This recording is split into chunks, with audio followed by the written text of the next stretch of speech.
Vamos a iniciar la semana informando sobre las acciones que se llevan a cabo para evitar la violencia contra las mujeres. Ese fue el compromiso que se hizo y se va a cumplir. Pero vamos a iniciar con quiénes tienen los precios de los combustibles, como lo hacemos siempre. Luego vamos a ver los videos de las obras que se están realizando y posteriormente nos van a exponer sobre el tema de la violencia contra las mujeres y lo que se está haciendo la doctora Olga Sánchez Cordero, Rosa Isela Rodríguez, secretaria de Seguridad y Protección Ciudadana, Nadine Gasban, que es la titular del Instituto Nacional de las Mujeres, y Fabiola Lanís, titular de la Comisión Nacional para Prevenir y Erradicar la Violencia contra las Mujeres. Entonces, vamos a comenzar con Berenice. Con su permiso, buenos días tengan todas y todos. Con su permiso, señor presidente. En el quién es quién, en los precios de los combustibles con corte al 25 de junio, la gasolina regular registró un precio promedio nacional de 20 pesos con 54 centavos, la gasolina premium de 22 pesos con 28 centavos y el diésel de 21 pesos con 69 centavos. El precio de la mezcla mexicana de petróleo con corte al 24 de junio fue de $69 con 60 centavos por barril. Se mantienen con los indicadores de ganancia más altos Redco, Chevron y Winstar. Total, G500 y Orsan registraron los más baratos. El margen más alto en la gasolina regular lo encontramos con la franquicia Pemex en 3 pesos con 48 centavos en Hermosillo, Sonora, con un precio promedio al público de 21 pesos con 89 centavos por litro. Por su parte, el indicador de ganancia más bajo fue de 15 centavos, registrado con la marca Repsol en Tuxtla Gutiérrez, Chiapas, con un precio promedio al público de 19 pesos con 65 centavos. En la gasolina premium, el margen más alto, con 3 pesos con 8 centavos, se encontró con la marca BP en Veracruz, y un precio promedio al público de 22 pesos con 79 centavos. El más bajo lo tuvo la marca Ganagas, con un indicador de ganancia de 15 centavos en Chihuahua, con un precio de 21 pesos con 79 centavos por litro. En el diésel, el indicador de ganancia más alto con la marca Arco fue de 3 pesos con 59 centavos en Empalme, Sonora, con un precio promedio al público de 22 pesos con 89 centavos. Por su parte, el margen más bajo lo tuvo la franquicia Pemex con 28 centavos en Ciudad Madero, Tamaulipas, con un precio promedio de 20 pesos con 30 centavos. En las acciones de verificación realizadas a las estaciones de servicio de gasolina y diésel, se atendieron 186 denuncias recibidas a través de la app Litro por Litro, se realizaron 171 visitas. De las estaciones verificadas, 7 presentaron irregularidades por no dar litros de litro y una más se negó a la colocación de sellos de inmovilización. La estación de servicio que se negó a la colocación de sellos de inmovilización es de la empresa Edarsi, en la carretera Tuxpan-Tampico, en Ozuloama de Mascareñas, Veracruz. De los precios registrados en campo, la gasolina regular se identificaron las más baratas con la marca Shell en Guadalajara, Jalisco, con un precio de 18 pesos con 95 centavos y con G500 en Centro Tabasco en 18 pesos con 99 centavos por litro. Por otra parte, las más caras las vendió la marca Arco en Imuri, Sonora, en un precio de 21 pesos con 89 centavos y la franquicia Pemex en Calquiní, Campeche, en 21 pesos con 71 centavos por litro. En lo referente a la gasolina premium, las más baratas se mantienen con la franquicia Pemex en Coatzacoalcos, Veracruz, en 20 pesos con 49 centavos y en Ciudad Madero, Tamaulipas, en 20 pesos con 80 centavos por litro. Por su parte, las más caras se encontraron con la franquicia Pemex en Tepecuacuilco de Trujano, Guerrero, y por la marca Oxogas en Juárez, Nuevo León, ambas en 23 pesos con 19 centavos. En el diésel, los más baratos se registraron en 19 pesos con 99 centavos con la marca G500 en Copándaro, Michoacán, y con Cargo Gas en Matamoros, Coahuila. Los más caros se ubicaron con la franquicia Pemex en Guiramba, Michoacán, en 22 pesos con 97 centavos y con la marca Arco en Empalme, Sonora, en 22 pesos con 89 centavos.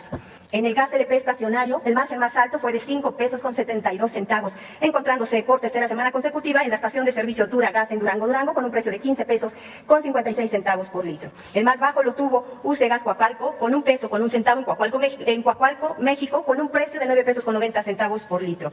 En el gas LP en cilindro, el margen más alto fue de 9 pesos con 14 centavos con la marca Bulgas en Chalco, México, con un precio de 27 pesos con 62 centavos por kilo. El más bajo lo tuvo nuevamente Gaspasa, con un indicador de 2 pesos con 56 centavos en Cozalá, Sinaloa, con un precio promedio de 23 pesos con 2 centavos por kilo. En los precios promedio diarios del gas LP al 23 de junio, el gas en cilindro promedió en 24 pesos con 14 centavos por kilo, mientras que el gas estacionario tuvo un precio promedio de 12 pesos con 89 centavos por litro. En las acciones de verificación a las estaciones de servicio del gas LP, se informa que se realizaron 78 visitas, una estación de servicio se negó a ser verificada, mientras que 5 más resultaron con infracción. Por su parte, de los 401 cilindros que fueron verificados, se inmovilizaron 41, 5 por no cumplir con los requisitos de seguridad y 36 más por no dar kilo de a kilo. Es cuanto, señor presidente. Muchas gracias. Pues vamos a los videos. La Secretaría de la Defensa Nacional informa los avances en la construcción del Aeropuerto Internacional Felipe Ángeles al 28 de junio de 2021. En la torre de control y servicios de extinción de incendios, se continúa con el armado de la cabina del elevador secundario, el ajuste de bastidores iluminados y el habilitado de material para la cubierta central de los edificios colindantes. En el estacionamiento y terminal intermodal de transporte terrestre, se avanza en el relleno, nivelación y compactación de terreno natural con medios mecánicos en el estacionamiento para vehículos de alquiler. En la terminal de combustibles y red de distribución, se trabaja con la soldadura del tanque vertical atmosférico de agua, así como la colocación de letreros exteriores en edificaciones, alumbrado exterior, compactación en zanjas y unión de tuberías. En las redes eléctricas, voz y datos, se realizan trabajos de cableado y canalización del sistema de alumbrado en la galería de instalaciones, así como tendido de cable de potencia. En las redes hidráulicas y sanitarias generales, se efectúa el habilitado de acero de refuerzo en el tanque del reactor y el mejoramiento en la base de tanques y cisternas. Asimismo, el habilitado de acero de refuerzo en barda perimetral. A la fecha, se han generado 100.425 empleos civiles. Faltan 273 días de construcción. Avance en la construcción de la refinería de Dos Bocas. Es 25 de junio y hoy reportamos que ICA terminó los 656 marcos de concreto de 6 plantas de proceso que ya tienen. Terminaron 6 meses antes precisamente esta actividad. Ve el reporte. Esta semana en el área del proceso terminó el montaje de marcos de concreto para los racks de tuberías en las plantas oxidadora, combinada, alquilación, azufre, hidrógeno y gases, sumando un total de 656 piezas que se finalizaron con 6 meses de anticipación de acuerdo con el programa original. Este resultado es producto de la ejecución acelerada. Ya se trabaja en instalación de estructura metálica y tubería aérea. Además, continúa la construcción de subestaciones, estructuras y sistemas enterrados. El mismo desarrollo manifiesta las demás plantas de proceso a cargo de Samsung y Techint. En el área de almacenamiento, continúa la construcción de tanques verticales y esféricos de distintas capacidades. Se colocan cúpulas, ecuadores de acero y tuberías de servicio. Esto a la par que se realizan los trabajos de soldadura y obra mecánica. En el área de edificios administrativos, continúa la obra negra y detallado de interiores de los edificios contra incendio, telecomunicaciones y cuarto de control. La refinería ha sido diseñada para una movilidad ordenada y segura de los trabajadores y vehículos, por lo que ya se está en etapa final de construcción del área de andenes. Ya se realizó la colocación de techumbre a cobertizos y la aplicación de pintura anticorrosiva. Con respecto al gasoducto, se realizó la introducción de tubería en túnel de perforación direccional de 450 metros de longitud y en el acueducto se lleva un avance de 700 metros de tubería instalada dentro del predio. Se reporta un avance del 61% de la barda perimetral, incluyendo el enrejado frontal, rejilla de Irving en el muro interior y barda de concreto en el área de almacenamiento. Cada día la nueva refinería de Dos Bocas recibe al personal y prestadores de servicios que se encargan de desarrollar los trabajos de construcción de esta magna obra, fortaleciendo así la generación de empleos directos e indirectos para brindar oportunidades a las y los mexicanos. En materia de sustentabilidad, continúa el cultivo de plantas de ornato en el vivero para su traslado a la refinería.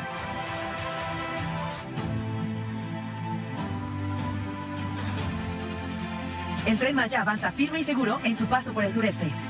Desde abril, hemos realizado importantes avances de obra en la construcción del tramo 4, dentro de la icónica ciudad de Valladolid, en el estado de Yucatán. En él, consolidamos los trabajos en la preparación del terreno para la infraestructura principal. Avanzamos en la obra de terracería, la formación de terraplén, colocación de la capa de subbase y la carpeta asfáltica, que darán fortaleza y estabilidad al terreno que servirá de apoyo a las vías férreas y al tren.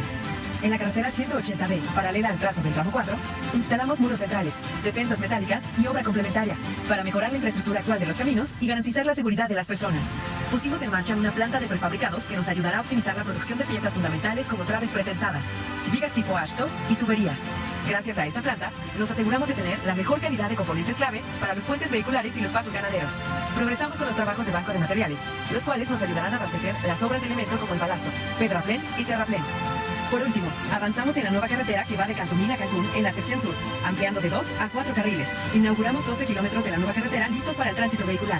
Gracias a este trabajo, ayudamos a mejorar la movilidad en la zona y mejorar la infraestructura actual del sureste. Los empleos generados por los 5 tramos en obra del Tren Maya ascienden a 67.128. El Tren Maya avanza. Construcción del tren interurbano México-Toluca. Reporte semanal. Tramo 1, 36 kilómetros. Avance a la fecha 99.8%. Viaducto 2. Continúa la construcción de plintos de concreto que sustituyen a los durmientes. El riel de acero se coloca y se alinea en su posición final para después fijarlo mediante el concreto vaciado en los plintos. Viaducto 4. Se inició con la instalación de las juntas de largo recorrido en este viaducto. Cada una de ellas pesa 12.5 toneladas. Estos dispositivos de alta tecnología permiten absorber las deformaciones por temperatura y sismo en el viaducto elevado. Continúa la construcción de los topes sísmicos en los apoyos faltantes de este viaducto. Tramo 3, 17 kilómetros, avance a la fecha 52.8%. Frente 2, carretera federal. Inició la instalación de tabletas prefabricadas de concreto en este frente. Estos elementos permiten la colocación del acero de refuerzo y el colado de concreto en las losas de compresión del viaducto elevado, sin la necesidad de colocar andamios para la siembra que afectaría la operación de la carretera. Los claros restantes de este viaducto serán cubiertos con traves y estructuras de acero que están en fabricación. PIF La Venta. El nuevo paso a desnivel ya está terminado y se encuentra en operación. Se continúa con los trabajos previos para el retiro y demolición del paso a desnivel existente. Esta maniobra de desmontaje se realizará próximamente en turnos nocturnos para minimizar la afectación a los usuarios de la autopista México-Toluca. Subestación eléctrica de tracción 2. El acceso está terminado y ya se han instalado los 2 transformadores considerados en el proyecto. Los taludes se preparan con fibras naturales para recibir la hidrosiembra, que garantizará su estabilidad por medio de la vegetación que será implantada en ellos. Secretaría de Comunicaciones y Transportes. El Programa para el Desarrollo del Istmo de Tehuantepec busca el bienestar económico y social de la región.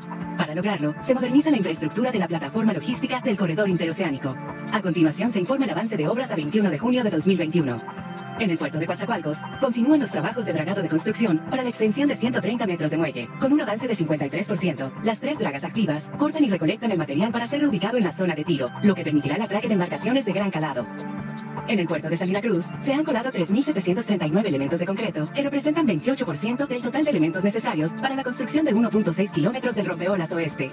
En el acopio y selección de piedras se han clasificado 48.000 toneladas entre roca núcleo, secundaria, perma y coraza. Al día de hoy se han vertido al mar 16.500 toneladas de roca núcleo. La renovación de las vías del ferrocarril del Istmo de Tehuantepec continúa en los 5 tramos con un avance global de 60%. En cada tramo, el promedio de avance en suministro de materiales es de 73% y de 47% en ejecución de obra. Las principales acciones son apertura de caminos y desmonte del derecho de vía, retiro de la vía y recobro de material en desuso y suministro del material para la nueva vía. El Corredor Interoceánico impulsará la actividad económica y social del Istmo de Tehuantepec mediante el intercambio de mercancías a otras partes de México y el mundo. La Comisión Nacional del Agua informa los avances del proyecto ecológico Lago de Texcoco. Conservación y mantenimiento del lago Navarcarrillo. Continúan los trabajos en la obra de conservación y mantenimiento del lago Navarcarrillo, que consisten en el dragado de succión zona sur, el afine y conformación de taludes en las zonas sur y este, así como el retiro de abrocamiento en la zona norte. Avanzan los estudios de batimetría para proseguir con el dragado de succión al interior del lago. Se realiza la identificación y reubicación temporal de flora y fauna nativa. Ciénega de San Juan, fase 2. Comenzaron los estudios de topografía y con ellos se da inicio a la fase 2 del reforzamiento y mejoramiento de terracerías para la recuperación de cuerpos de agua de la Ciénega de San Juan. Se realizarán 3 kilómetros de bolos adicionales a los 7 kilómetros de senderos de la fase 1, así como la construcción de 10 miradores para el avistamiento de aves. Vivero. El avance en la construcción del vivero permite que se inicie con la reproducción de plantas comestibles para los huertos del pabellón demostrativo. Continúa la colocación de celosía en techos y muros. Asimismo, se realiza el amueblado del pabellón demostrativo en áreas exteriores e interiores. Se lleva a cabo la colocación de las instalaciones eléctricas de servicios de voz y datos, así como del sistema de iluminación en 16 hectáreas. Juntos, avanzamos en la recuperación de esta área natural para promover el bienestar social y la riqueza ambiental de la región. Con agua. Gobierno de México. Muy bien, pues entonces vamos al informe sobre lo que estamos haciendo para evitar la violencia contra las mujeres. Adelante. Con su venia, señor presidente. Buenos días a todas y a todos ustedes. Por instrucciones del señor presidente Andrés Manuel López Obrador, el día de hoy informamos sobre los avances de la política en materia de violencia contra las mujeres. Como ustedes saben, desde la creación del Grupo Interinstitucional de Estrategias contra Violencias, el famoso llamado GIEV, comenzamos un ejercicio de comunicación permanente a través de estas conferencias de prensa.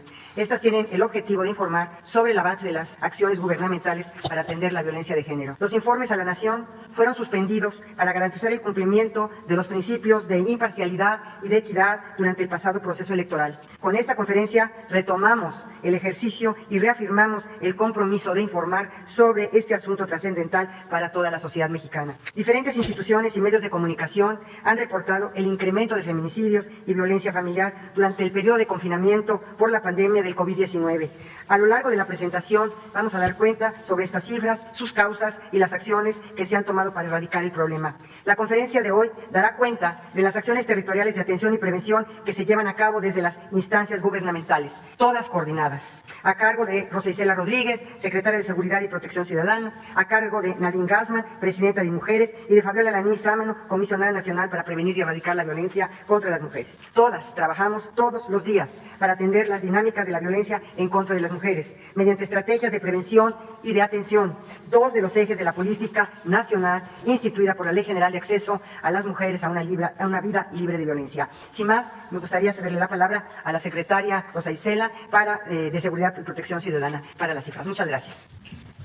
Muy buenos días, tengan todas y todos ustedes. Con su permiso, señor presidente, muy buenos días a los representantes de los medios de comunicación y a quienes nos siguen por redes sociales. En cumplimiento a su instrucción, señor presidente, presentamos este informe sobre el comportamiento de la incidencia de feminicidios y otras violencias, así como las acciones que hemos emprendido desde la Secretaría de Seguridad y Protección Ciudadana. Estamos trabajando en coordinación, siempre en coordinación con la Secretaría de Gobernación, quien encabeza este importante trabajo desde el Grupo Interinstitucional en contra de la violencia hacia las mujeres, el GIEV. En primer lugar, destacar que durante décadas la cifra oficial minimizó el feminicidio, lo borró, disfrazó y negó. Lamentablemente este flagelo ha existido y hay referencias conceptuales desde 1976, pero el primer caso reconocido en México se registró en 2010 en el estado de Guerrero. De acuerdo a la línea de tiempo que vemos ahí, fue en 2018 cuando se homologó y aprobó por primera vez un criterio nacional para el registro de este delito por parte del Secretariado Ejecutivo del Sistema Nacional de Seguridad Pública. Mientras que en 2019, hace apenas 2 años, se logró que todos los estados lo tipificaran en sus códigos penales. Entre 2018 y 2019 se reforzó el registro estadístico de este delito a nivel nacional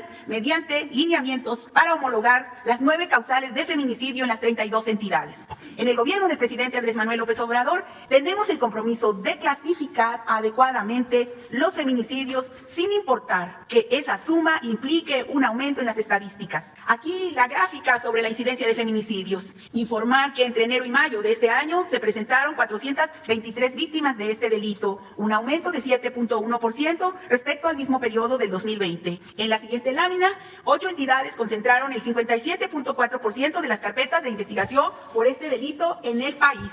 Destacar que en algunas entidades, como la Ciudad de México, toda carpeta de investigación por homicidio cuya víctima es mujer se inicia como feminicidio. En la gráfica siguiente, si revisamos la incidencia por cada 100,000 habitantes, el panorama nos muestra que 8 entidades concentran las tasas más altas de feminicidio: Morelos, Sonora, Quintana Roo, Colima, Jalisco, Sinaloa, San Luis Potosí y Chiapas. De los 724 municipios que registran carpetas de investigación por este delito, 50 concentran el 38.5% de los casos y 5 más tienen el 7.9% de las carpetas de investigación: Culiacán, Tijuana, Juárez, Guadalajara y Monterrey. En atención a los compromisos que asumimos para atender este delito, 30 mesas estatales y 244 regionales para la construcción de paz cuentan con la asistencia constante de las instancias dedicadas a la atención de las mujeres, de la Secretaría de Gobernación o de otros estados como son el INMujeres y la CONAVIM. Para combatir la impunidad, los secretarios técnicos de las mesas para la construcción de paz dan seguimiento a 224 carpetas de investigación por homicidios contra mujeres, 123 por feminicidios y 101 por homicidios dolosos. Por lo que hace el compromiso de crear cuerpos especializados para la atención del feminicidio, informar que a la fecha 100 integrantes de la Guardia Nacional se encuentran listas para apoyar a las fiscalías estatales en investigaciones de este delito y además se han capacitado en atención e investigación de violencia de género y feminicidio, protocolo de atención a delitos en contra de niñas, niños y adolescentes, primer respondiente y procesamiento del lugar de los hechos, especializado en feminicidios y delitos de odio contra las mujeres. Hay que aquí decir que agradecemos mucho a la Secretaría de Gobernación por toda la capacitación, así como de varias universidades que han recibido este equipo de mujeres, así como de la Fiscalía General y de la Fiscalía de la Ciudad de México. Y en el marco del Modelo Nacional de Policía y Justicia Cívica, se aplica ya el Protocolo Nacional de Actuación Policial para la atención a la violencia de género contra las mujeres en el ámbito familiar, que nos permite la profesionalización y capacitación de policías estatales y municipales en materia de derechos humanos y género. Continuamos los trabajos de elaboración del Protocolo Nacional de Atención de Violencias Feminicidas y durante el último año se realizaron 800 actividades, talleres, cursos y pláticas en materia de igualdad, de violencia de género, de no discriminación, de masculinidades y de salud, en la que participaron 27.323 elementos, hombres y mujeres, de la Guardia Nacional. En la propia Secretaría de Seguridad y Protección Ciudadana se instaló el Gabinete de Género. Entre todos los órganos desconcentrados y el órgano central de la Secretaría, se instaló este gabinete para avanzar en la agenda de derechos de las mujeres en todas las acciones y programas de la institución. Y desde la Secretaría de Seguridad y Protección Ciudadana nos sumamos al trabajo coordinado que encabeza el gobierno del presidente Andrés Manuel López Obrador, con todas las capacidades que se tienen en la Guardia Nacional, en el Secretariado Ejecutivo del Sistema Nacional de Seguridad, en el Centro Nacional de Información, en Plataforma México, las policías cibernética y científica, la Unidad de Prevención de la Violencia y el Delito, la Coordinación Nacional Antisecuestro en 911 y, por supuesto, las coordinaciones estatales y regional para la paz. A todos nos toca, a todas nos toca contribuir a garantizar una vida libre de violencia para las mujeres, trabajando de manera permanente y comprometida para lograr que cambien sin miedo, que caminen sin miedo por calles y espacios públicos. Conviene a todas y todos terminar con esta estructura de violencia por la dignidad de nuestras madres, abuelas, hermanas, hijas y nietas. No puede haber paz sin justicia y no puede haber justicia sin una vida digna y libre de violencia para las mujeres. Muchas gracias por su atención y gracias que nos permiten trabajar con ustedes. Buenos días a todas y a todos, con su permiso, presidente, compañeras secretarias. Podemos observar en la lámina 1, y le quiero informar, señor presidente, que durante los últimos meses hemos reforzado las acciones para prevenir, atender, sancionar y erradicar las violencias que ocurren todos los días en contra de las mujeres y las niñas, es decir, la violencia por razones de género. Tal como usted lo ha indicado, trabajamos de la mano con los gobiernos estatales y municipales y, por supuesto, muy cerca de las mujeres de este país. En los últimos meses hemos supervisado y estamos mejorando el funcionamiento de los servicios dedicados a la atención integral de las mujeres. Hemos estado en 21 entidades federativas, especialmente en Sonora, Sinaloa, Coahuila, Baja California, Veracruz, Ciudad de México, Colima, entre otras. Hemos puesto mucha atención a los municipios con los mayores niveles de violencia y en aquellos que tienen alerta de violencia de género. Estuvimos, por ejemplo, y estamos trabajando muy fuerte en el Centro de Justicia para las Mujeres que está ubicado en Tijuana, precisamente en una de las colonias de mayor marginación de ese municipio. Lo mismo sucede con Culiacán, Sinaloa, con Ciudad Juárez, Chihuahua, con Benito Juárez en Quintana Roo, Naucalpan, Estado de México, Jalapa, Veracruz y en Hidalgo, que por cierto, la señora secretaria acaba de hacer una visita de supervisión al Centro de Justicia para las Mujeres. Es decir, hemos avanzado en la supervisión de estos servicios en 21 entidades federativas. En la siguiente lámina podemos observar cómo las unidades locales de atención son, digamos, el primer contacto de las mujeres y están ubicados en las colonias y comunidades más pobres. Ahí se brinda atención psicológica, jurídica, de trabajo social, etcétera. Tenemos como ejemplo de buenas prácticas las lunas en la Ciudad de México, los módulos de atención inmediata en Chiapas y los centros de atención externa en Morelos. Ahí, en estas unidades, podemos identificar también si una mujer está en riesgo de ser asesinada o si está viviendo violencia extrema, ya que se aplican permanentemente evaluaciones especializadas. Por otro lado, los centros de justicia para las mujeres cuentan con un mayor número de servicios, además de la atención psicológica, jurídica, también se cuenta con ministerios públicos, con juezas de control, con ludoteca y albergues temporales para las mujeres, sus hijas y sus hijos que requieren ser atendidas. Están en operación actualmente 55 centros de justicia para las mujeres y en julio, el siguiente mes, el subsecretario Alejandro Encinas inaugurará el Centro de Justicia en San Luis Potosí. Se trata, hay que decirlo, de un esfuerzo compartido con los gobiernos estatales, especialmente con las fiscalías, y hay que decir que en los primeros 6 meses de este año se han atendido aproximadamente a 100,000 mujeres en estos centros de justicia. Informarle, señor presidente, que a finales del 2021 se habrán construido 7 centros de justicia más. Nos encantaría que usted los inaugurara, uno en Escárcega, Campeche, otro en Chihuahua, en Cuauhtémoc, Chihuahua, en la Magdalena Contreras, aquí en la Ciudad de México, en Gómez Palacio, Durango, en San Luis Río Colorado, en Sonora, en Tlaxcala y en Uruapan, Michoacán. También quiero informar que hemos supervisado con mucho cuidado el funcionamiento de los refugios para las mujeres cuya vida está en riesgo porque fueron víctimas de tentativa de feminicidio o porque están siendo amenazadas. En este país, todas las mujeres que requieran atención tienen la posibilidad de tenerla. Decirle a las mujeres que no importa el lugar en el que se encuentren, que deben acudir a pedir apoyo, que la violencia no es normal, que se acerquen a los centros de justicia para las mujeres, a las oficinas de las mujeres en los municipios y a los módulos de atención en donde podrán encontrar ayuda especializada para ustedes, para sus hijas y para sus hijos. Que llamen al 911, no importa la hora, al 911, ahí serán atendidas. Y finalmente, en la siguiente lámina, señalar que hemos desplegado, ya hemos instalado, señor presidente, 20 mesas de acceso a la justicia en igual número de entidades federativas en un esfuerzo coordinado con las fiscalías especializadas, porque es ahí en donde tienen que atenderse y resolverse los delitos que tienen que ver con las mujeres. Hemos instalado ya en Aguascalientes, en Chiapas, en Campeche, en Chihuahua, Ciudad de México, Colima, Guerrero, Morelos, Puebla, San Luis Potosí, Sinaloa, Sonora principalmente. En estas mesas de acceso a la justicia estamos revisando temas que son centrales. Uno, lo que tiene que ver con los feminicidios, porque tiene razón el presidente cuando señala que es en esta administración en donde hemos puesto una mayor atención a que los delitos en contra de las mujeres sean clasificados como tal y que toda muerte violenta de una mujer sea iniciada, como bien decía la secretaria, como un delito de feminicidio. Eso lo estamos abordando con las fiscalías. También estamos viendo lo que tiene que ver con homicidios dolosos en contra de las mujeres, con los feminicidios en grado de tentativa y revisando puntualmente con ellos del seguimiento a las órdenes y medidas de protección para poder prevenir precisamente que ocurran estos delitos. Por ejemplo, estuvimos en Tlapa, en la montaña de Guerrero, a petición del colectivo Tlachinola. Ahí sesionó la mesa de acceso a la justicia de Guerrero y se revisaron 62 casos de delitos contra mujeres en los municipios de la montaña.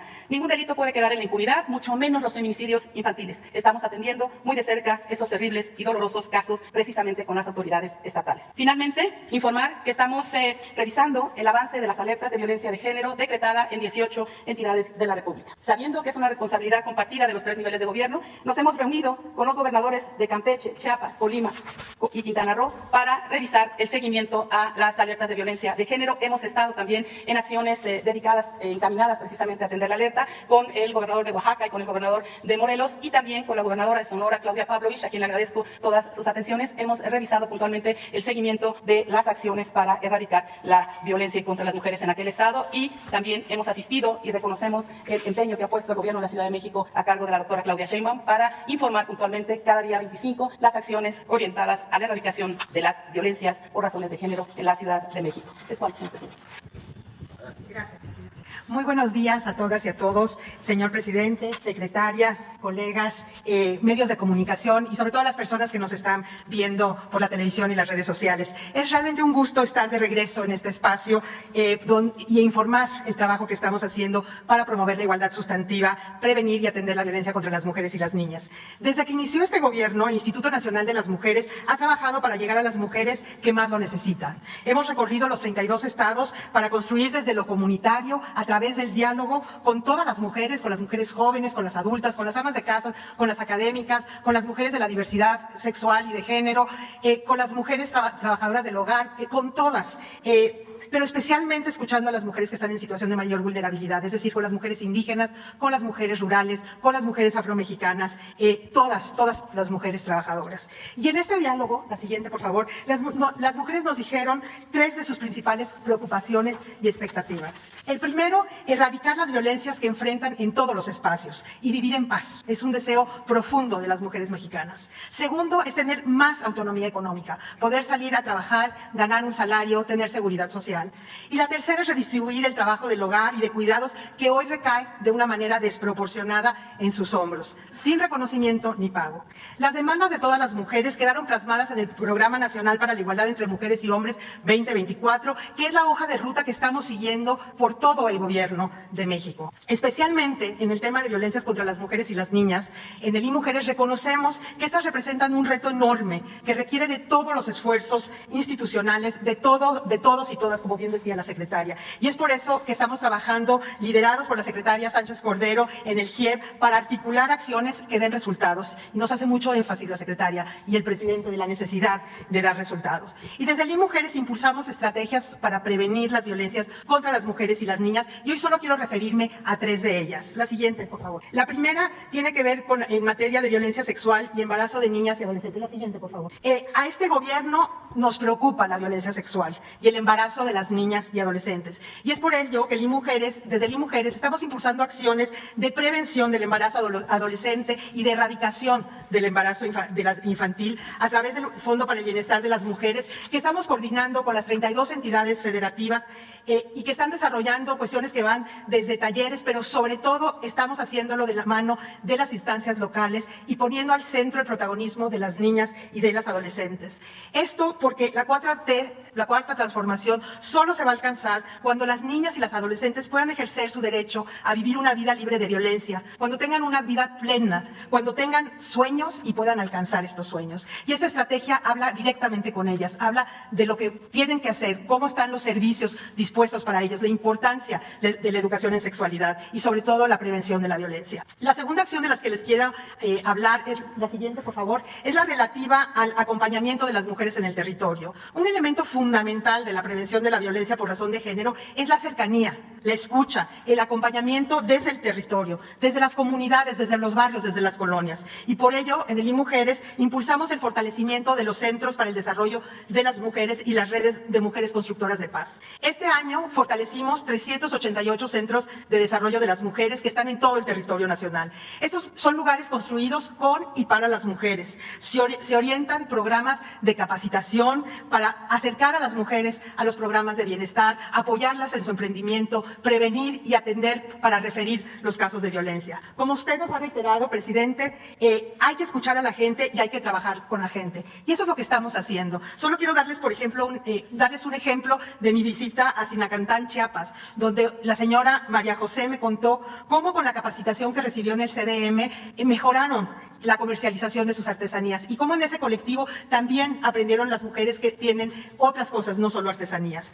Estas acciones, que a veces parecen simples, cambian la vida de las mujeres, cambian la posibilidad de lograr insertarse al mercado de trabajo, de tener ingresos propios, de tener autonomía. También en este esfuerzo, en 2020, impulsamos con el Secretariado Ejecutivo de Seguridad Nacional la creación de 247 redes de mujeres constructoras de paz en 100 municipios de 26 estados. Y seguimos trabajando, aún en la pandemia, para crear estas redes que son redes que dialogan con las autoridades municipales, que identifican zonas de riesgo, que recuperan el espacio público, que median en las comunidades cuando hay conflictos. La siguiente, el tercer ejemplo que quiero dar es sobre la corresponsabilidad en el tema de cuidados. Se los dije, nos los dicen, las mujeres necesitan tener los cuidados reconocidos, redistribuidos y retribuidos. Por eso estamos trabajando en coordinación y articulación con las instancias de gobierno y con el Poder Legislativo sobre el tema de cuidados, para que todas las personas, los adultos mayores, las niñas y niños, las personas que viven con discapacidad, cuenten con espacios, con actividades y apoyos que les permita vivir en plenitud. Queremos promover la corresponsabilidad dentro de las familias, en las comunidades, el sector privado tiene que ser corresponsable y el Estado tiene que garantizar el derecho al cuidado. Esto requiere coordinación institucional para que las mujeres puedan liberar su tiempo para ingresar al mercado laboral, o estudiar o disponer simplemente de su tiempo. Y también para que los hombres disfruten de estos quehaceres. Lo sabemos por muchas vías y la literatura nos lo dice claramente, que promover la autonomía económica de las mujeres es una medida comprobada de prevención de la violencia contra las mujeres. Y también sabemos que cuidar genera empatía y que la empatía tiene el potencial de disminuir las violencias. Queremos que se construyan estrategias de cuidados colectivos como lo hacen nuestros pueblos y comunidades indígenas. Tenemos mucho que aprender de estas prácticas comunitarias. La que sigue. Y este esfuerzo lo estamos llevando también a nivel internacional. Lanzamos la Alianza Global de Cuidados en el marco del Foro Generación Igualdad, que se recordará, presidente, inauguramos aquí con usted en marzo. Lanzamos esta alianza y hemos tenido una gran apertura por parte de países, del sector privado, de organizaciones de la sociedad civil, de la academia y de la filantropía. Esta semana vamos a lanzar formalmente la alianza en el cierre del Foro Generación Igualdad, que empieza el día 30 de junio en París. Estas son algunas de las acciones que realizamos en colaboración con la Administración Pública Federal. La siguiente, por favor. Pero lo más importante que debemos destacar es el impacto que han tenido los programas prioritarios que están poniendo en el centro de la transformación a las mujeres y que en 2020, con todo y pandemia, alcanzaron a 47.5 millones de personas, de las cuales 57%, o sea, 27 millones, son mujeres. La siguiente, por favor. Estas cifras hablan de hechos, del compromiso que el gobierno del presidente Andrés Manuel López Obrador tiene con las mujeres. Por eso decimos que las mujeres están al centro de la Cuarta Transformación y que la Cuarta Transformación será con las mujeres y las niñas o no será. Muchas gracias. Gracias. Pues vamos ¿de acuerdo? Buenos días, señor presidente. Buenos días, secretarias. Perdón. ¿Usted? ¿Cómo? Sí. Gracias. Ya con este mensaje final. El reto de erradicar la violencia contra las mujeres, como acabamos de ver, es enorme. Como enormes son también los esfuerzos coordinados que se realizan en los 3 niveles de gobierno. Sabemos que una mujer que ha sido violentada requiere de una respuesta contundente. Su demanda de justicia no distingue atribuciones institucionales o niveles de gobierno y nuestra tarea es proveer integralmente esa atención. Quienes informamos hoy de cara a la nación, estamos convencidas de que la respuesta a los asuntos de perspectiva de género son un adeudo que tenemos con la esperanza y memoria de las mujeres que han sido violentadas, victimizadas y esclavizadas. Antes de dar por concluida la sesión, deseo dar, como ya lo vimos aquí, unos ejemplos de las acciones coordinadas federalmente. CONAVIM ha tenido resultados tangibles con la instalación y operación de los centros de justicia de las mujeres. Los centros son espacios seguros para quienes acuden por apoyo. INMujeres ha trabajado en la prevención de la sensible problemática de la violencia sexual y el embarazo en niñas y adolescentes, en el bienestar de la mujer a través de los centros para el desarrollo de las mujeres y coordinando el Sistema Nacional de Cuidados, como lo acabamos de ver, cuya misión es garantizar la integridad de todas las personas. Las mesas técnicas de acceso a la justicia fijan los lineamientos de prevención y atención estatales. Las alertas de violencia de género contra las mujeres instrumentan mecanismos de emergencia para erradicar la violencia feminicida ejercida por individuos o la propia comunidad. En las mesas estatales y regionales para la construcción de paz y seguridad participan gobernadores, presidentes municipales, titulares de las diversas secretarías de las entidades federativas. Cabe señalar que cada entidad, en el marco de sus atribuciones y autonomía, ha desarrollado la capacitación de la fuerza pública, procuración e impartición de justicia, con perspectiva de género para ampliar la cobertura de servicios de atención y mejorar la calidad. En un ámbito público distinto, pero vinculado a toda la estrategia nacional, la Secretaría de Educación Pública estableció mecanismos de prevención y atención y sanción del hostigamiento sexual en las instituciones de educación, incorporó temáticas de equidad de género y educación sexual en los planes y programas de estudio y los libros de texto gratuito para reforzar la transformación educativa que requiere la prevención de la violencia contra las niñas y las mujeres. Finalmente, la pandemia nos ha dado lecciones de política pública importantes. Como muestra, el confinamiento trajo otra clase de problemas emocionales y afectivos que han contribuido al incremento de la violencia intrafamiliar. Vamos a solicitar respetuosamente a otras dependencias su valiosa cooperación para formular propuestas que fortalezcan la Estrategia Nacional de Prevención y Atención de la Violencia en contra de las mujeres. El Gobierno de México continúa su labor permanente para atender las causas y las consecuencias de la violencia en contra de las mujeres. Este esfuerzo tiene los objetivos de erradicar todas las formas de violencia, proteger los derechos humanos de las personas y prevenir o sancionar los delitos asociados a la violencia contra las mujeres. Las personas tenemos el derecho de vivir libres sin temor a que se violente nuestra seguridad física y emocional. Y el Estado está cumpliendo con su protección para salvaguardar sus derechos. Muchas gracias a todas las instancias de gobierno, muchas gracias a la secretaria Rosa Isela Rodríguez por realmente su coordinación en todas las mesas interinstitucionales para salvaguardar, erradicar y atender las violencias. Muchas gracias a Nadine y gracias a Fabiola. Muchas gracias a todas las colaboradoras. Señor presidente, ¿es cuánto? Pues vamos. Buenos días, señor presidente. Buenos días, secretarias, titulares de despacho. Diego Elías Cedillo, de Tabasco Hoy, Campeche Hoy, Quintana Roo y Diario Vasca en la Ciudad de México, del Grupo Cantón.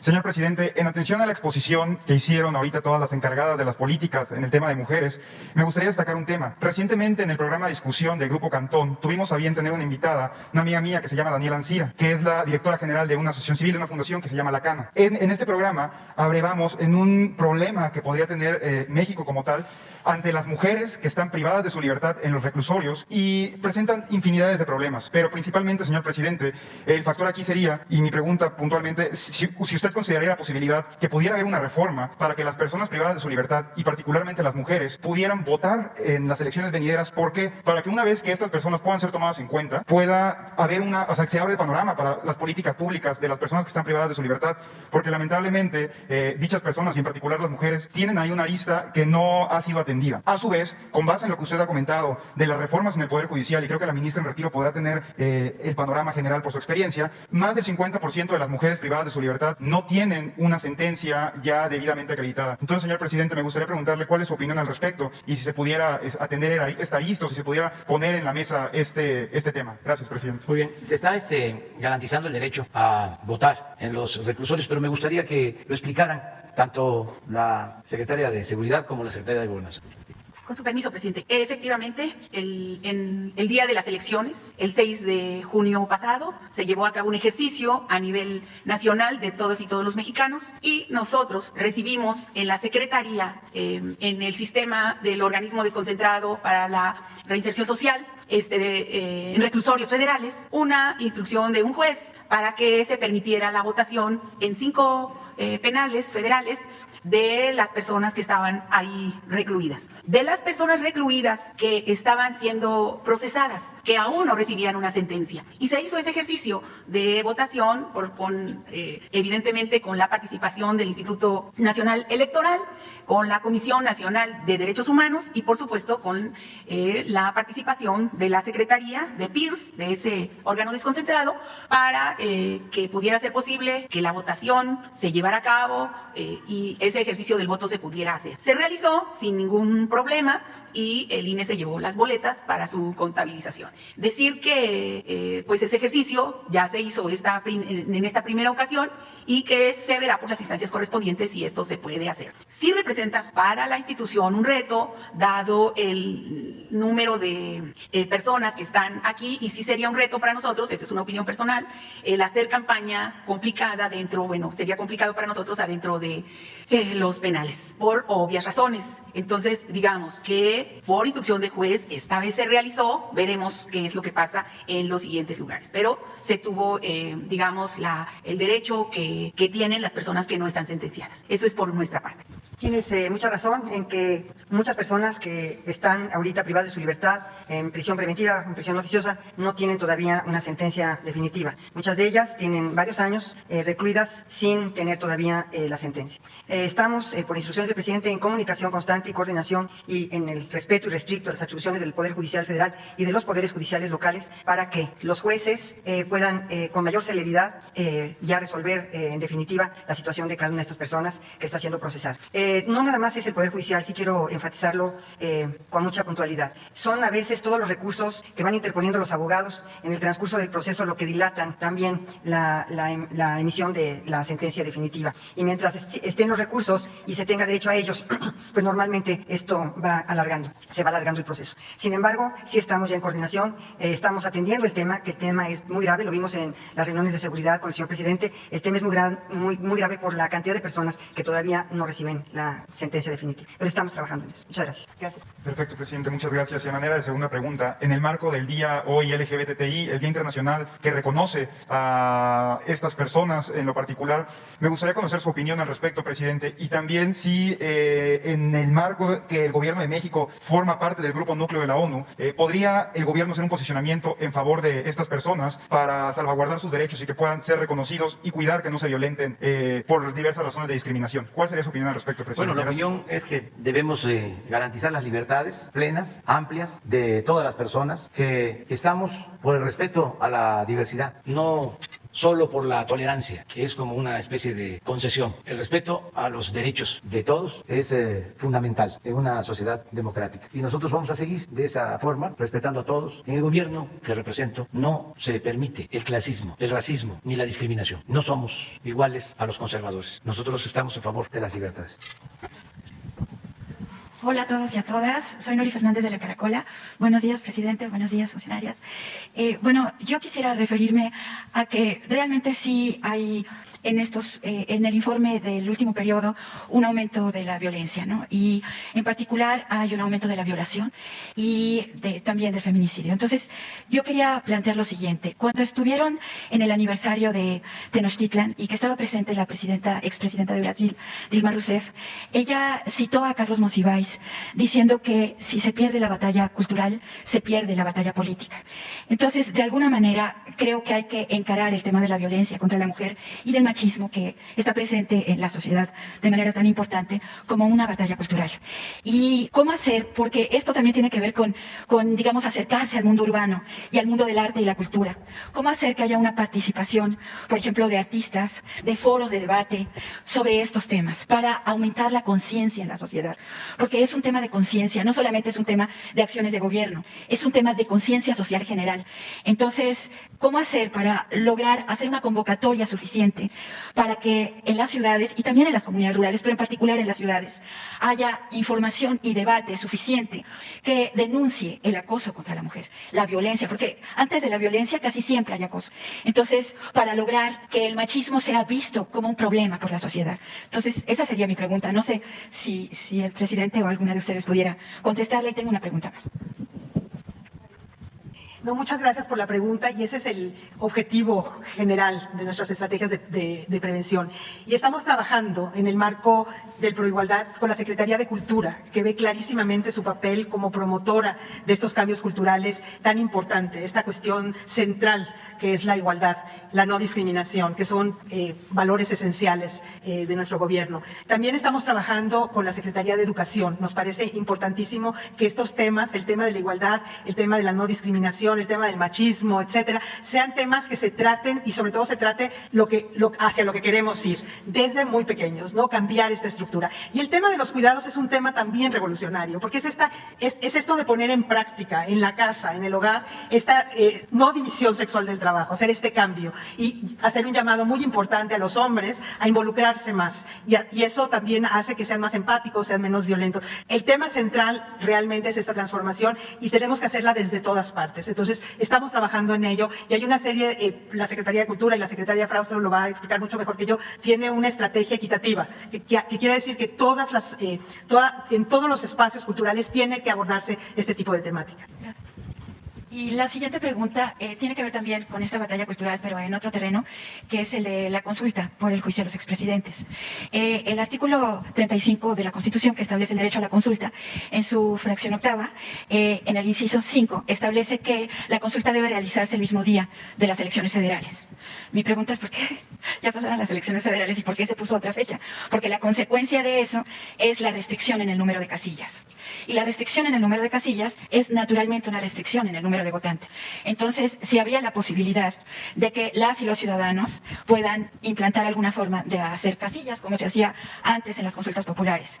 Y también en este sentido, la batalla cultural, es decir, cómo lograr que la sociedad toda, no solamente los partidos, no solamente las instituciones, sino la sociedad toda, entre al debate sobre la consulta. Gracias. Bueno, esto tiene un origen. Cuando se envió la iniciativa para la consulta, se propuso que se celebrara la consulta el mismo día de la elección. Sin embargo, los del bloque opositor no aceptaron y por eso se cambió de fecha. Algo ilógico, absurdo, porque bien se pudo en la pasada elección, como lo establece en efecto el artículo 35, poner una mesa con boletas y de esa manera garantizar más participación ciudadana, más legitimidad, facilitar llegar al número de ciudadanos para que la consulta tenga un efecto vinculatorio. Pero no había voluntad en el Congreso, sobre todo de la oposición. Ellos están más anclados en la democracia representativa. No les gusta la democracia participativa. Y es hasta mucho decir que les gusta la democracia representativa, porque suele pasar que no les gusta la democracia, aunque finjan, no les gusta la democracia siempre y cuando sea para justificar el dominio de una minoría sobre la mayoría del pueblo. Entonces, por eso es que la consulta se va a llevar a cabo el día 1 de agosto. De todas formas, hay que promoverla. Los medios no la van a promover, porque los medios están al servicio de los grupos de intereses creados, con honrosas excepciones. No les conviene, como se dice coloquialmente, como lo dice el pueblo. No dicen nada, dice la gente, porque no les conviene. Pero ya, afortunadamente, se está dando un debate, una polémica, y es interesantísimo lo que ya está empezando a suceder en las redes sociales. Estaba yo viendo una respuesta de una mujer inteligentísima, Beatriz Aldaco, que no tengo el gusto de conocer, o a lo mejor sí en alguna ocasión, pero no la identifico. Actúa en las redes sociales, escribe muy bien, tiene una prosa excepcional y además una capacidad de argumentación única. Es de las mejores escritoras de México, yo creo que desconocida. Y ayer o antier le contestó a Goldenberg sobre un artículo donde él niega lo de la consulta, no le da importancia y actúa con desprecio a la consulta. El artículo de Goldenberg es apoyado por Orlando Cordera. Yo apoyo la argumentación de Beatriz Aldaco, por ejemplo, e invito a que se conozcan los textos, los dos, el de Goldenberg y el de Beatriz, y así ir debatiendo sobre este tema, que es muy importante. Es que la gente decida con libertad sobre su futuro, es mandar obedeciendo. Ya fijé mi postura, yo no voy a participar, no voy a votar para que se enjuicie a los expresidentes. Lo dije desde que tomé posesión, estoy pensando hacia adelante. Afortunadamente vamos muy bien, se está acabando con la corrupción, que es lo que tiene a los conservadores muy molestos, porque estaban acostumbrados a robar y a mandar y a ignorar al pueblo. Entonces eso ya está cambiando y les molesta mucho, porque son muy clasistas, porque son muy racistas y son muy hipócritas. Esa es su verdadera doctrina, la hipocresía. Aparentan una cosa y son otra. Entonces, por eso sí es importante el debate y ojalá y se siga dando. Y en libertad todos participen y decidan. Yo propuse lo de la consulta porque considero que es un ejercicio importante, no solo legal, sino moral. Si el periodo neoliberal causó un daño tremendo al país, es el peor periodo de la historia de México. Fue un proceso de degradación, de decadencia, un proceso de degradación progresiva. ¿Cómo no se va a revisar? Y no solo es un cuestionamiento a los presidentes, sino al modelo que impusieron con el propósito de saquear, de robar, humillando al pueblo de México. Entonces sí es un proceso importante. Yo siempre he sostenido y respeto a quienes dicen ni perdón ni olvido.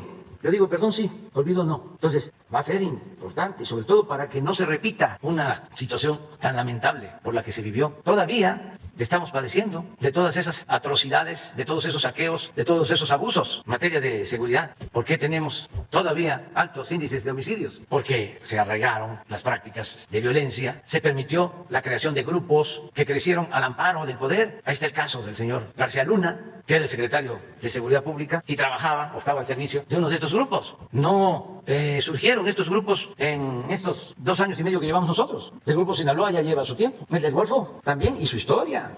¿Cómo se constituyeron? El Jalisco, lo mismo. El grupo de Guanajuato que tanta violencia genera. ¿Cuándo se constituyó? Pues todos, en el periodo neoliberal, porque había una asociación delictuosa, porque se protegía a los grupos. No había una separación entre autoridad y delincuencia. Además, eran dos delincuencias y se entendían bien. La delincuencia llamada organizada y la delincuencia de cuello blanco. Eso era lo que existía. Entonces vamos poco a poco avanzando, evitando la corrupción, la impunidad, fortaleciendo valores culturales, morales, espirituales. Eso fue también otro agravio, el hacer a un lado los valores y darle aliento a un modelo de vida individualista, aspiracionista, aunque no les guste. Lo voy a seguir diciendo, que consiste en triunfar a toda costa, sin escrúpulos morales de ninguna índole, pasando por encima de los demás, haciendo a un lado el humanismo, el amor al prójimo.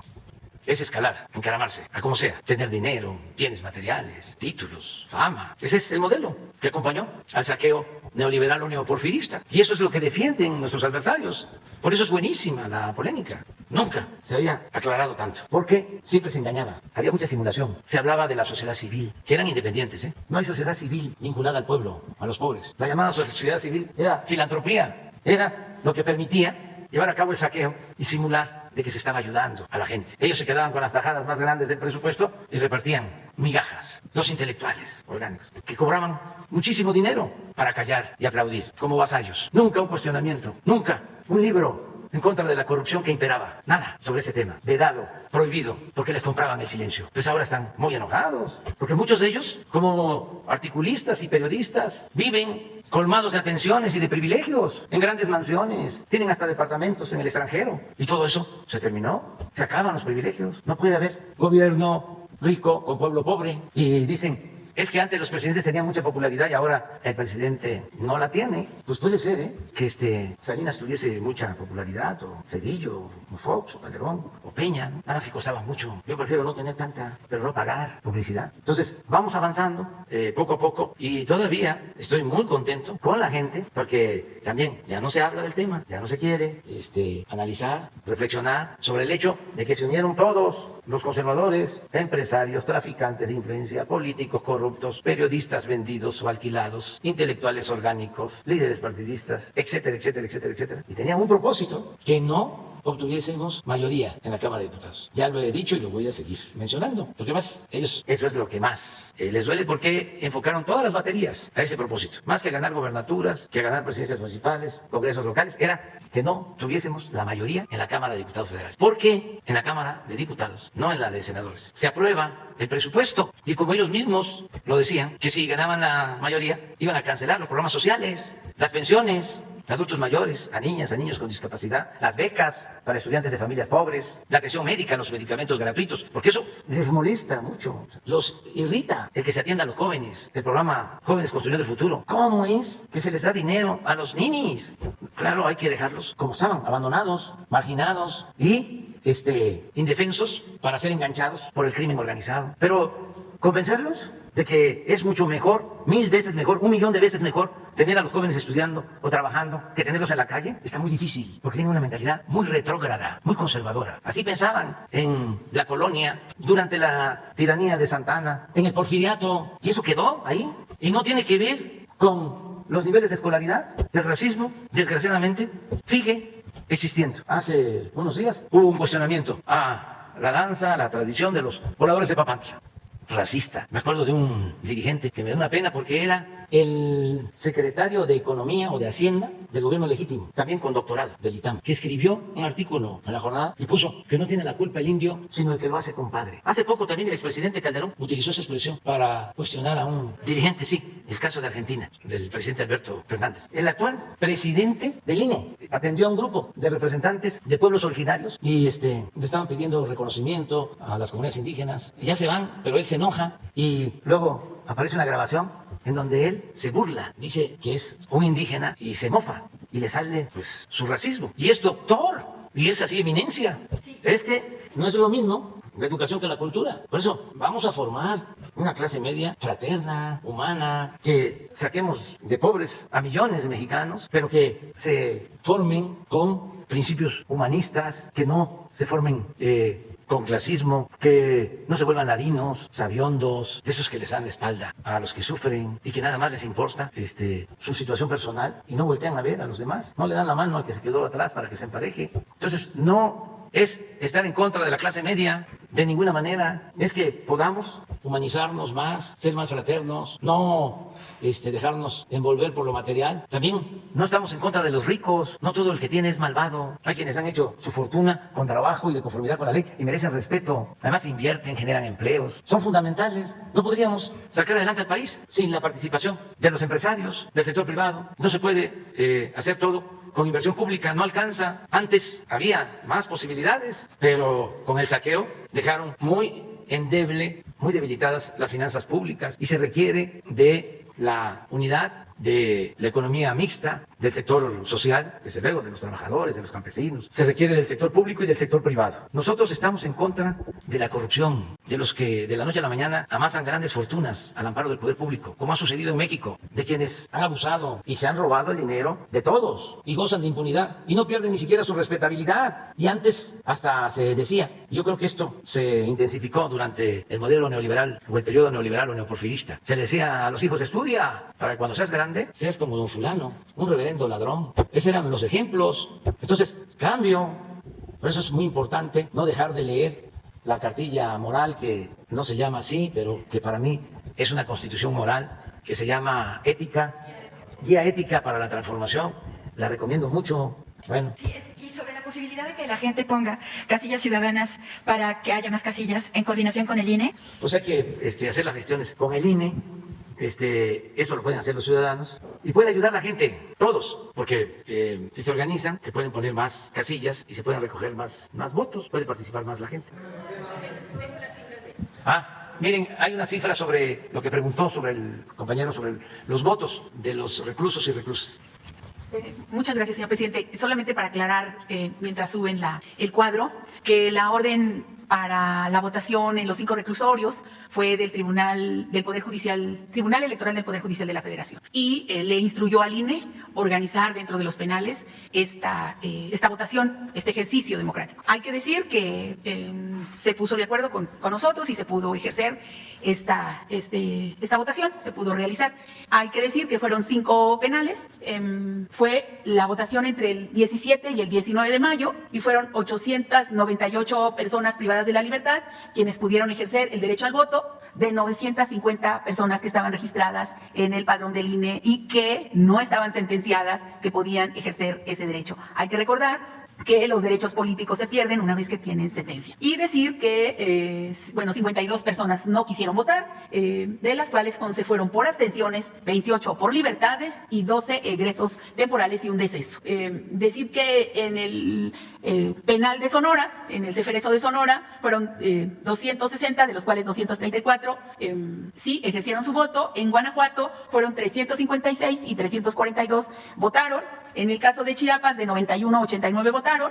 En el femenil, porque la pregunta fue por las mujeres, de 148, 142 ejercieron su derecho. Y en el caso de Michoacán, de 95 a 91, siendo, como decíamos, 756 hombres y 142 mujeres, para un total de 950 en la lista nominal y 898 que pudieron ejercer el voto. Entonces, la instrucción fue del tribunal, fueron 142 mujeres de ese total, y pues ya se hizo ese ejercicio que será paulatino hasta 2024. Eso es. Gracias, presidente. Buenos días, secretarias. Buenos días, compañeros. Soy Verónica Villalbazo, Frida Guerrera, autora de la columna Ruta en diversos medios, y completamente de acuerdo en que un tema tan lleno de impunidad durante tantos años en este mensaje, no nada más de grupos delincuenciales, sino de particulares en este sistema patriarcal, pues hizo que el tema del que hablamos hoy creciera y que desgraciadamente siga en aumento. No va a ser fácil. Tengo una pregunta, ojalá me lo pueda contestar alguna de ustedes. Pensé que iba a estar desaparecidos también, la comisión de búsqueda, pero hay un incremento grave en torno a las desapariciones de menores de edad, chiquitas desde los 12, 11 años hasta los 17. Hemos trabajado algunos casos tanto con el Estado de México como con la Ciudad de México. Hemos contribuido a recuperar a algunas de estas niñas, pero ya no hay más investigación. No sé, a pesar de que sabemos que son enganchadas por medio de Internet, con estos grupos de mundos virtuales que están proliferando horrible, no hay más investigación. Tenemos un caso particular de una chiquita de 13 años que se trasladó sola hasta Tepelmeme de Morelos, esto en Jalisco, uno de los municipios con un alto grado de trata de personas. Logramos ubicarla afortunadamente viva. La niña fue víctima de una violación por la persona que se la lleva y no hay investigación. ¿Qué se tiene que hacer? Porque las fiscalías de desaparecidos se limitan a decir, yo ya la encontré, ahí está, ¿no? ¿Qué sigue después? No sé, secretaria o secretario Cecela, si usted tenga la respuesta. Cualquiera. Sí, bueno, comentar que en el tema de desaparición de mujeres, efectivamente, la Comisión Nacional de Búsqueda es la que está encargada todos los días de este tema, y lo que nosotros sabemos es que se tiene ya la evaluación de que sí se cuenta en todo el país con fiscalías especializadas de búsqueda. En el caso de las mesas técnicas de acceso a la justicia que hemos instalado ya en 20 entidades, han servido de espacio para precisamente ver este tipo de casos. Por ejemplo, yo decía, en Guerrero, en la mesa de Guerrero, logramos que por lo menos la Fiscalía de Delitos Sexuales y la Fiscalía de Feminicidios nos informaran del seguimiento de 62 carpetas de investigación. Muchos de los casos, como señalaba, tienen que ver con violación de niñas en los municipios de la montaña Guerrero. Entonces, ¿qué es lo que nosotros hacemos y qué sentido tiene la instalación de estas mesas? Primero, nosotros como CONAVIM no tenemos la atribución legal de darle acompañamiento a los casos. Sin embargo, sí buscamos que las cosas se hagan, que las fiscalías estén reportando el seguimiento de cada uno de los casos, particularmente de los feminicidios, y mucha atención a los delitos que son tentativa de feminicidio, porque lo que queremos es evitar que ocurran esas muertes. Y entonces, en el caso de los feminicidios, que también se abordan en las mesas técnicas de acceso a la justicia, nosotros hemos calculado que desde la CONAVIM le damos acompañamiento por lo menos a 2 casos todos los días de los feminicidios que ocurren. Este acompañamiento y la atención a una víctima es una cadena, digamos, de acciones que se tienen que realizar. Lo vimos, por ejemplo, en el caso que tú nos encomendaste y que abordamos de Querétaro, donde ya se detuvo al presunto en el Estado de México y que se además tipificó, o se integró la carpeta como feminicidio. Entonces, es una cadena de intervención de diferentes instituciones que incluye la participación de las comisiones ejecutivas de atención a víctimas, que incluye la participación de las áreas de seguridad, que incluye la participación, por supuesto, de las fiscalías y de las instancias de la mujer que dan acompañamiento. Por ejemplo, en el caso de la doctora Beatriz en el Estado de Hidalgo, el acompañamiento fue con el padre de la víctima, con la Fiscalía, con la Procuraduría de Derechos Humanos, con la Comisión Ejecutiva y con la instancia de la mujer, que le brindó acompañamiento psicológico y también asesoría legal, porque en muchos de los casos las víctimas provienen de familias pobres y es muy complicado que puedan contratar abogadas para que den acompañamiento a sus casos. Entonces, las instancias de las mujeres en los estados facilitan ese apoyo y también nosotras lo hacemos desde la CONAVIM. No quisiera abordar más el tema de desaparición forzada, presidente, porque ese es un asunto que lleva mi compañera Carla Quintana. Sí, gracias, licenciada Fabiola.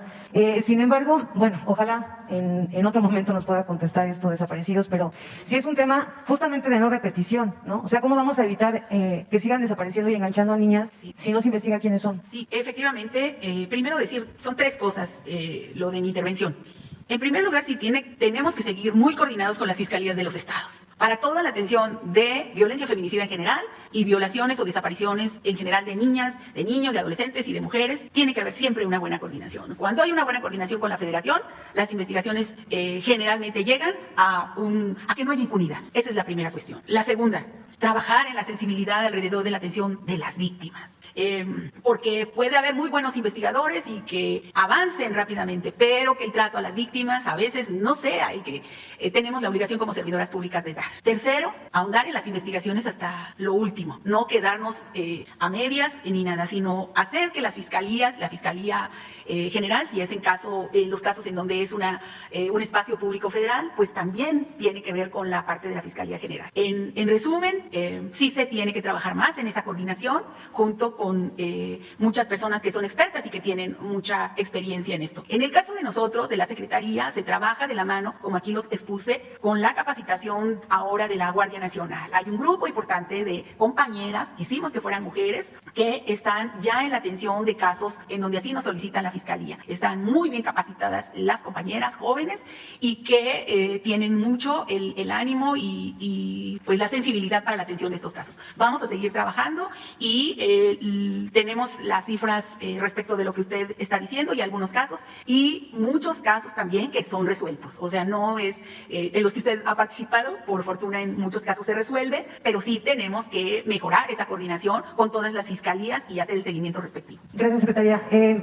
Espero que no haya problema porque son 3 temas nada más. Le hice llegar ya mis columnas, una de ellas que me interesaba mucho que usted tomara en cuenta, que es el caso de Tabata, una pequeñita de 4 años que fue víctima de violencia familiar y que después de haber estado en coma mucho tiempo, gravísima, sobrevivió. Y justamente también nos hemos percatado de que no hay seguimiento a estas chiquitas.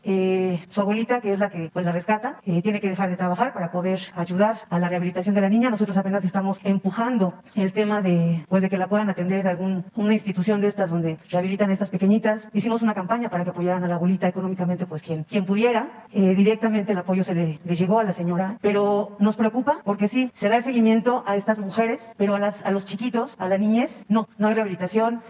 Hace un mes justamente que veníamos y que estaba el secretario de Salud, queríamos aprovechar, porque vemos que la Secretaría de Salud tiene todo un programa de atención a este tipo de chiquitos, pero pues no se ve en dónde se aplica. Nosotros acompañamos hasta este momento 3 casos en esa situación y pues no sabemos a quién dirigir. Antes de que llegara, más bien de que se fuera Alicia Leal, era mi contacto y era la que me ayudaba como a mover hacia dónde. Ahorita con Fabiola hemos trabajado algunos temas, pero no sé si fuera posible, secretaria, que pudiéramos tener una comunicación para que no cansemos, porque son más de 190 carpetas de diferentes situaciones, obviamente la mayoría de feminicidios, familias que se quedan sin recibir la reparación del daño, que supuestamente se da dentro de las sentencias. El pasado jueves le pedí al presidente, secretaria Olga Sánchez Cordero, que si nos podían apoyar con el tema de Ligia Canto, un caso que usted conoce perfectamente, el de Emma Gabriela Molina Canto. Ya nos hizo el favor el presidente de que Julio Scherer lo revise, pero también hay un tema de que Ligia se quedó completamente sola después de haber sido usada precisamente por uno de estos grupos de la sociedad civil que se dedica al tema de feminicidio desde hace muchos años, que solamente fue utilizada por ellas y que la Comisión misma Ejecutiva de Atención a Víctimas dejó en la completa desolación a Ligia. No sé si fuera posible, secretaria, que dentro de esta cita que nos pudiera otorgar, pues pudiera ser posible que también acudieran algunas de estas madres y obviamente Ligia. Pues yo creo que eso puede ser la solución. Gracias, presidente. Yo creo que podríamos hacerlo a través de una funcionaria que trabaja directamente conmigo, que es la que está coordinando todo el grupo interinstitucional en contra de la violencia de las mujeres, que se llama Pilar Barros. Ella, si quieres, yo te pongo directamente en contacto para que articule todo el apoyo a través del DIF, sobre todo del DIF y de la Procuraduría de la Defensa de los Menores, que también tiene ahí una importancia muy relevante para la continuación de todos estos casos. Sin duda alguna, las fiscalías son sumamente importantes, pero sí te quiero decir algo. Las alertas Amber, por una parte, la emisión de las alertas Amber de inmediato para las niñas y los niños también, que desgraciadamente también están desapareciendo. Y por otra parte, como ustedes saben, tanto el subsecretario Encinas como Carla Quintana inauguraron esta plataforma que en tiempo real puedes estar dando de alta a todas las personas desaparecidas sin que medie ninguna denuncia ante ninguna fiscalía. Y esto ha sido verdaderamente un instrumento maravilloso para poder detectar exactamente el número de desaparecidos en tiempo real y que accedes a la plataforma de inmediato. Entonces yo sí te pediría, conmigo desde luego, y después también en la coordinación que tenemos en el grupo interinstitucional, como el DIF, como Indesol, como todas las instancias que están tratando estos temas. Pero son lamentables, de verdad, esto provoca muchísimo dolor, porque son niñas que han sido violentadas, que han sido violadas, que han sido agredidas físicamente, emocionalmente, por estas personas que la verdad no tienen, pues yo diría, ni escrúpulos, ni moral, ni nada. Gracias. Secretaria, ya para terminar, ¿qué tan viable sería el hecho de que dentro de este grupo participara el Poder Judicial? Porque una de las situaciones a las que se enfrentan también estas mujeres es justamente a los jueces. Hace no más de un mes, una mujer mexicana que radicaba en Alemania, que tenía 2 pequeños con ella, sus hijos, que se los trajo con toda la autorización y que de hecho hasta Conavi nos acompañó con ese caso, aún con una denuncia interpuesta aquí, su esposo rumano, con todo el poder en ese país, en Alemania, viene a México acompañado de la Interpol y le arrancan a sus hijos. Se los llevan, se los otorgan. Al final, la licenciada Fabiola tiene muy claro ese tema, ese caso, y son los jueces justamente los que no escuchan, ¿no? No sé qué tan viable pudiera ser que dentro de este grupo pudiera estar también alguien del Poder Judicial y alguna persona de la Fiscalía General. Mira, en este tema de las relaciones con el Poder Judicial, la unidad que tenemos de fortalecimiento del sistema de justicia y la relación que se tiene con los tribunales superiores de justicia a través de los presidentes de los mismos tribunales, a través del presidente de la Suprema Corte, han hecho avances muy importantes. Pero si tú nos das los casos específicos con los juzgadores también que están ante quienes están juzgando estas situaciones, nosotros podríamos avanzar rápidamente a través también de la unidad de fortalecimiento al sistema de justicia. Muchas gracias, secretaria. Gracias, presidente. Gracias. Pues ya se fue el tiempo. Se fue. Y vamos al chocolate. El chocolate. Vamos mañana. No sé si hacemos lista para los que quedaron pendientes. ¿Cómo hacemos la lista para mañana? Sí, pero ya se termina el tiempo porque ustedes tienen que ir a desayunar. Bueno, adiós, adiós. Ya estoy reuniéndome. Hoy tengo 2 con el gobernador de Chihuahua y con el gobernador de Jalisco. En la mañana el gobernador de Chihuahua y en la tarde, noche, el gobernador de Jalisco.